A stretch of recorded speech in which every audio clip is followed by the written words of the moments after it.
What's up, guys? We bring you guys another episode. Super excited about this conversation. This is somebody that you meet people in business, and some people become business partners. Some people become friends.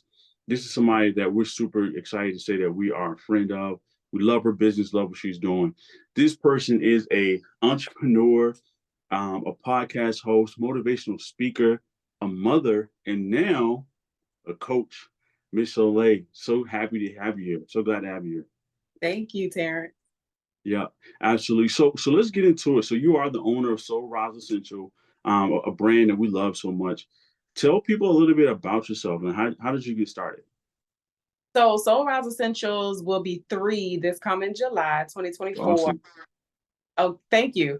And I got started. It's kind of strange. It's very relative to a lot of people's story concerning the pandemic, but I had to make a decision because of some health and just family and personal changes. And I needed to kind of pace myself a little bit. My background is in the real estate industry, but Mhm. I've always had an entrepreneurial spirit. I'm known for a lot of different things in our city in Richmond. And so because of the turn of events in my life, I started to kind of implement more healthy, natural, holistic ways of living. And mental health became a big focus and passion of mine. And so my path before real estate involved fashion. And so I Mhm. kind of fashion and mental health together. And that's how Soul Rise Essentials was born. So, for those of you who aren't familiar with the brand, it is mental wellness and mental health merchandise for resilient humans on the grow. That also includes children as well. So, it's bright, bold, as you can see, Mhm. Yeah, merchandise with positive and uplifting messages and phrases. So, that's how I got started. that's awesome. And your story is so amazing. And you talk about mental health a lot. Why is that so important to you? Well, number one, first of all, I always tell people if you have a brain, then you have mental health to manage. That's right. Watching this video version of this episode that Terrence and I are Black. I know it's probably a topic that people like to shy away from, but because of our DNA and the things that we've Mhm. gone through, people, we struggling out here. Our family Yeah. structure is struggling, our mental health is struggling. But again, taking color and experiences out of it, everybody has mental health to manage. And it's just a conversation I'm passionate about because I've had my own poor mental health bouts since I was about 17 years old. That's like where the turn of events happened for me in my life. And so I've experienced poor mental health bouts. I've experienced panic attacks and other things and depression, anxiety, and some other things as well. But I found a way to live and cope and thrive in spite of all of that. And so a lot of people look at me as an influencer or somebody that's inspirational. I've heard that my entire life, people just attracted to my light. But people don't know the darkness that I've had to go through and sometimes still go through to become this person that they see. And so I've done a 180 in my life from being in the school to prison pipeline to poor mental health bouts and all different types of complex trauma. So if you're looking at me, then I want to be a reasonable voice, a relatable voice. And so again, just fusing the apparel with me sharing my story has been really powerful. So people need to be talking about mental health and know that they're not by themselves. And how important is that in business? For me personally, because there's so many different type of business models out there, I am a really big proponent of social capital and using your personal brand to sell and stand out.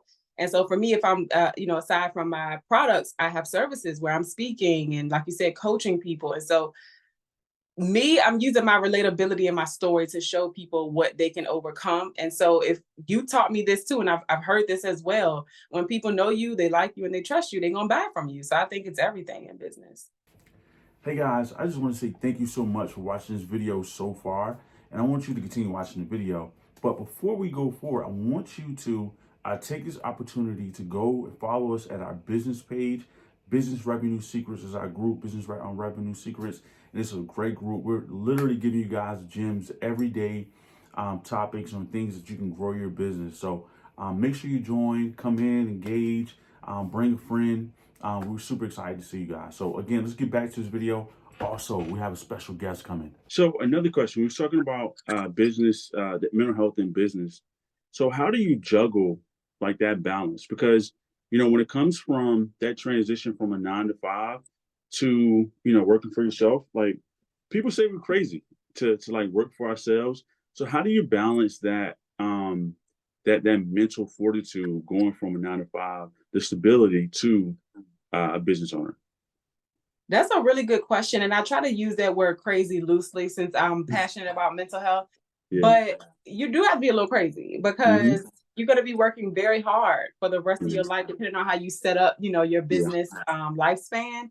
And Hmm. so it's rewarding work, though. It's Yeah. rewarding, and since I do have a autoimmune issue, if there are days where I need to work from bed, I have the luxury of doing so. Yeah. I'm also Yeah. a caregiver in a sense for my grandfather. And Yeah. so it's nice to be able to be there to take him to his appointments. And if my Yeah. son needs to leave school early, or if I want him to take an hour, pick him up an hour early to take him to get ice cream or to the park. It's just amazing to be able to do that, To especially do as a that. single parent. And so having to manage everything I have going on is not easy.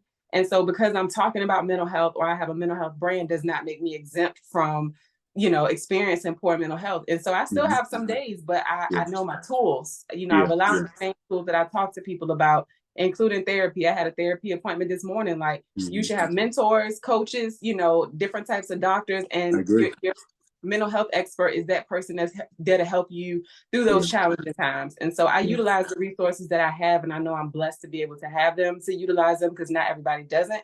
Yeah. And so you have to take care of yourself as a business owner in general, and that includes mental health. So I do that in many different ways. And as hard as we work, if you're not doing that, then it's just a detriment to yourself and your business and your family. Absolutely. You're going to implode. Yeah. Yeah. So one of the things that I'm seeing, and I always love this about your business, was your branding, because your brand itself is, yes, it is a traditional business, but it's also like you focus on mental health. So can you talk a little bit about like building of the brand when it comes to what you've created? For me, I feel like building a brand has been embodying your brand and being who you say you are, Hmm. and just utilizing social capital. Like even before I started any of this stuff, again, I've just been known for doing certain things and genuinely curating relationships and sustaining relationships with Yeah. people. So when I did come out and say, okay, I'm doing this, I'm launching a business. Literally at 12:01 in the morning, I launched it at 12, and the first Hmm. orders started coming in at 12:01 in the morning That's on a beautiful. Wednesday. Yeah. So that's a Yeah. blessing, man. And I will say, like again, just me being about what I say I'm about. And Mhm. repeat the question just so I can make sure I'm on the right track. Yeah, so I was asking about how important was it for you to like understand brand as in regards to mental health when you was building. So I think Yeah, you pretty much answered the question. yeah. I Yeah, mean, it's what people know me for. If you know me personally, then you know I like it. I can have fun, and I can also have deep conversations and real, very real conversations, yeah, and touch people in a way where I feel like they feel seen because I care about how yeah, they're really doing personally. So yeah. that's been it for me. So what came first for you? Was it like you literally just being authentic, or was it like you understanding branding? Because I know you said you had a background in real estate, Yeah. and also, I mean, honestly, with fashion, that's a branding aspect too. So which one actually came first for you? I would say just me being myself. Like when I Yeah. tell my story, I was just at a high school yesterday telling my high school story about the school to prison pipeline. And it was just when I think about why I got into that fight that sent me to jail is because I was just being myself. Hmm. And so I think I was building that brand unknowingly, just Yeah. being myself wherever I go, whether it was in fashion and real estate and business, speed dating events. I used to do all kind Yeah. of stuff. I Yeah. brought myself. And I think when you're just comfortable in your skin, people remember that. And so again, I was brand building without even realizing it, Well, and just knowing it, yeah. having good conversations and relationships with people will take you really, really far. Yeah.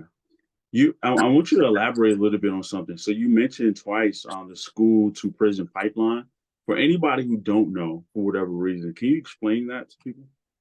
Yeah, so essentially a pipeline being like a funnel. So if people or children and teenagers specifically in urban areas, they don't really have because that's I still live in an urban area. We don't always have the best outcomes because of the areas we live in and them being underserved and things of that nature. But essentially, simple things that you're getting in trouble for in school will lead you or can lead you to being arrested, which Yeah. as a kid, you're going to the juvenile justice center.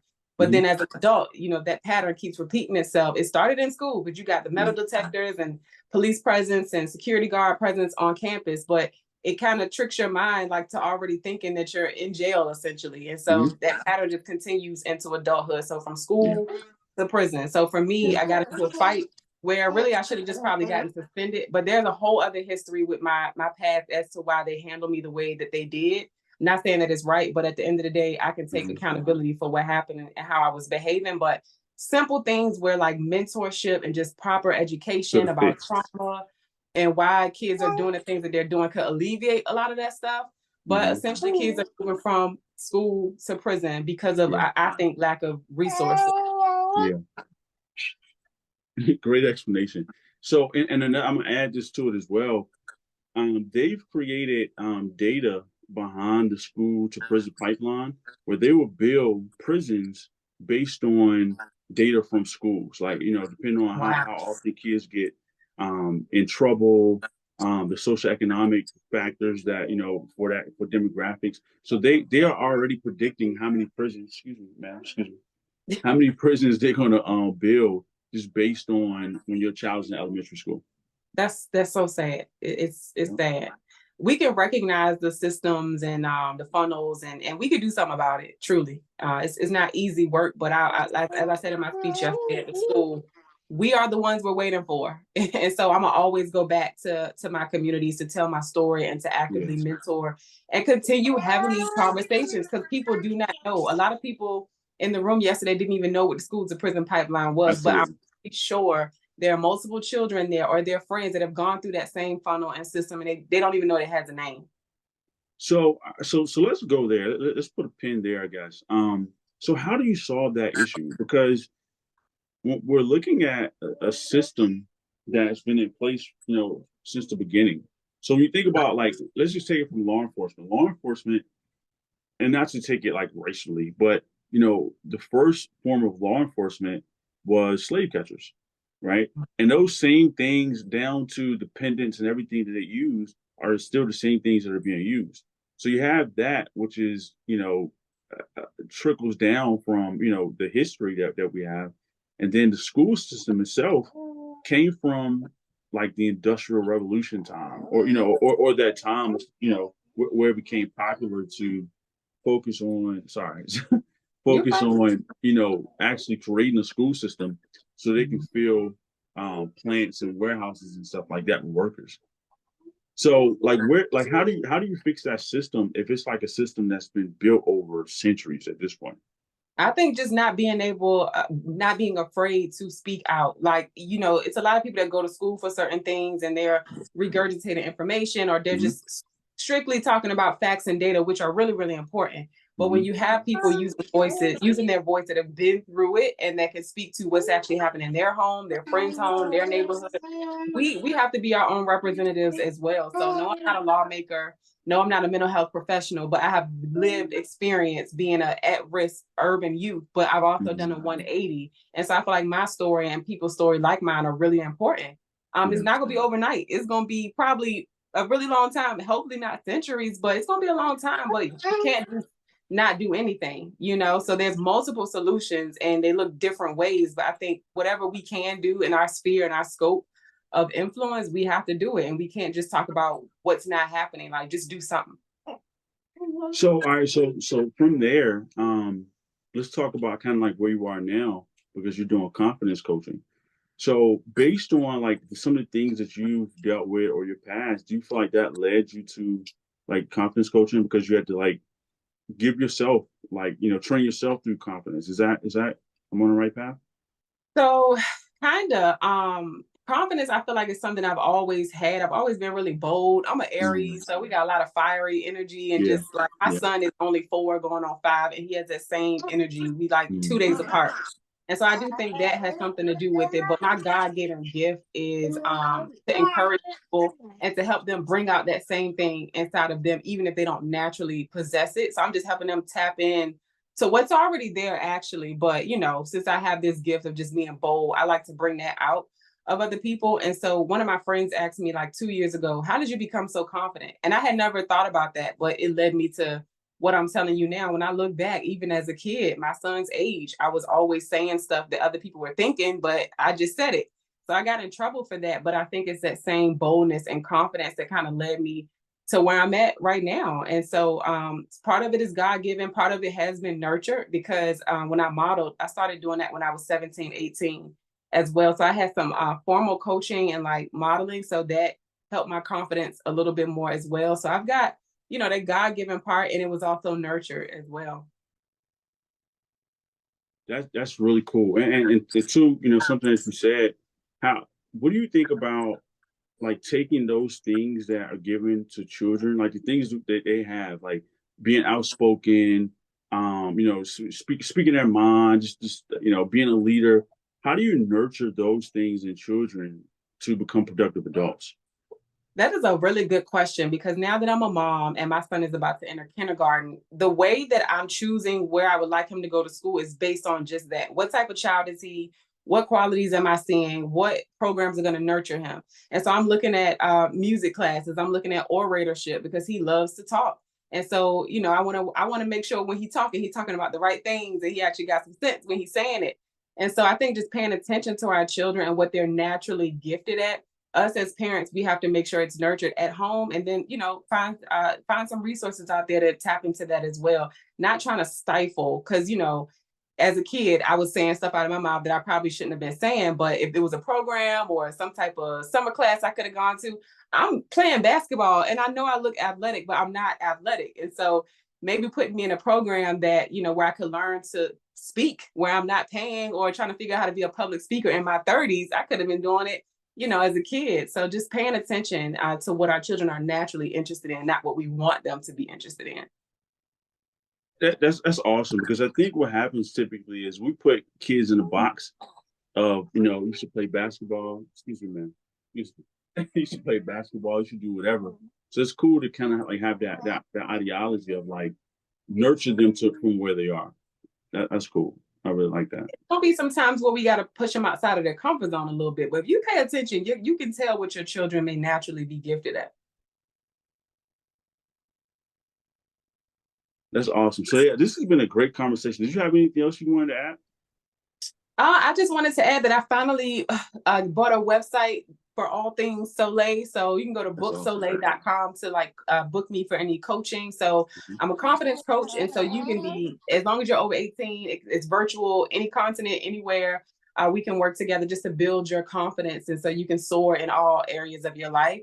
And then I'm also a small business, small e-commerce business coach as well. So I've learned some little things along the way, and I'm just helping small business owners kind of get over that hump and just strategize. Y'all can also call Blackwell Legacy Group if you need some business coaching, because they are freaking amazing. And soulriseessentials.com. It's spelled just like it is above my head, SOLRISE essentials.com. We'll love your support with the product side of my business. And if you're looking for a public speaker, I love talking about mental health on panels in person with children, but most specifically teenagers is my niche. I want to touch the kids, share my story, and hopefully keep them on the right tracks to bring out their greatness and transform the world. That's awesome. And you're doing a great job too. Every time I see you, I don't know why, like, cause I think you're older than me, but every time I see you, I feel like a proud parent. Like, man, I'm so proud of her. So, so I just want to say, like, you're doing a great job and keep it up, man. I'm definitely excited. Thank So, you so guys, this has been a great conversation. I really enjoyed it. Thank you so much for coming on the platform. Anything that we can do, we're always here for you. We definitely appreciate you. I appreciate that. Hey, baby fella. So loud. All right, guys.